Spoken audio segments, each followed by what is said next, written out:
Hindi nila alam na nirescue nila may sakit. So, pwede rin kami magkaroon ng outbreak, even if yung iba vaccinated na. So, kaya we have strict quarantine protocols na pag walang space sa quarantine area, hindi talaga kami mag-a-admit ng additional animal.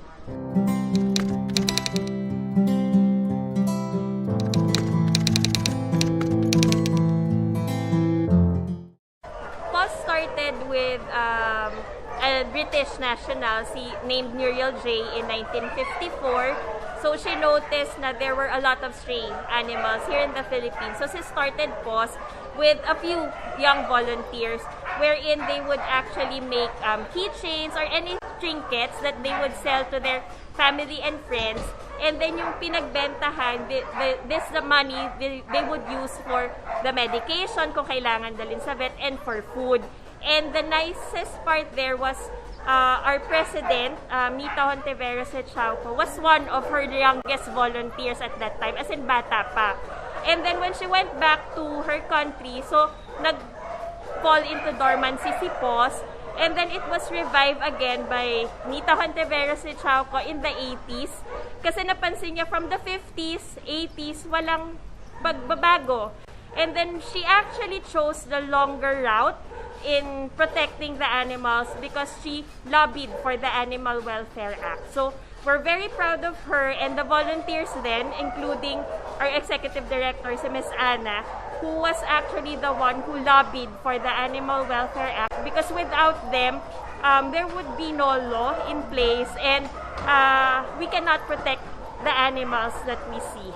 So somehow ngayon, they're not just feeding, we're not just feeding and not just spaying and neutering.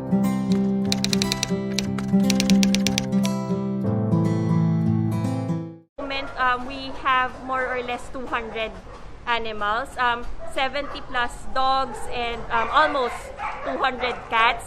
Not counting the animals that are being fostered by our supporters and volunteers. Kasi since we have limited space, some of the volunteers and the fosterers, they help us by fostering the animals na hindi na namin ma-accommodate dito sa shelter.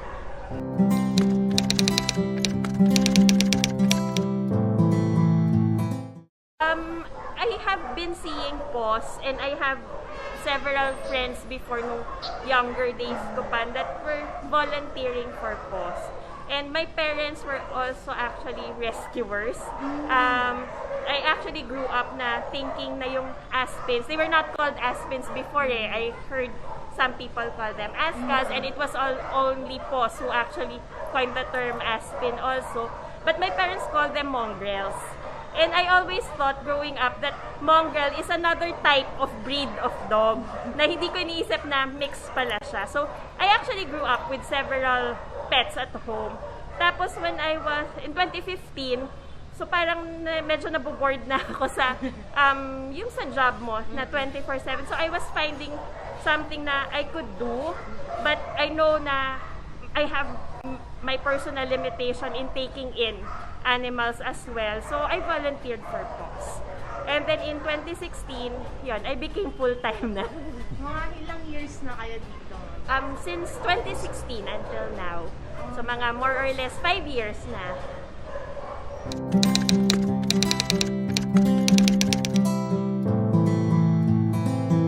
Yung volunteer, we temporarily stopped admitting new volunteers because of the pandemic.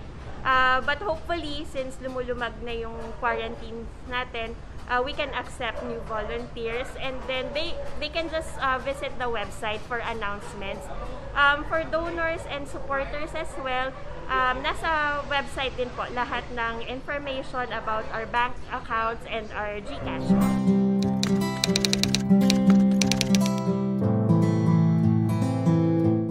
For those who don't like pets, if you don't like them, just don't hurt them. We can live with them without hurting each other. And then for those who have pets, make sure to discipline your pets also para yung ibang tao hindi magagalit sa pet nyo. Kasi usually, hindi kayo yung pagbabalingan but the pets. And then be responsible pet owners. Have them spayed and neutered para hindi rin sila nagkakasakit and hindi tayo makakadagdag sa problem ng pet overpopulation in the country. And of course, please adopt, don't shop. Thank you!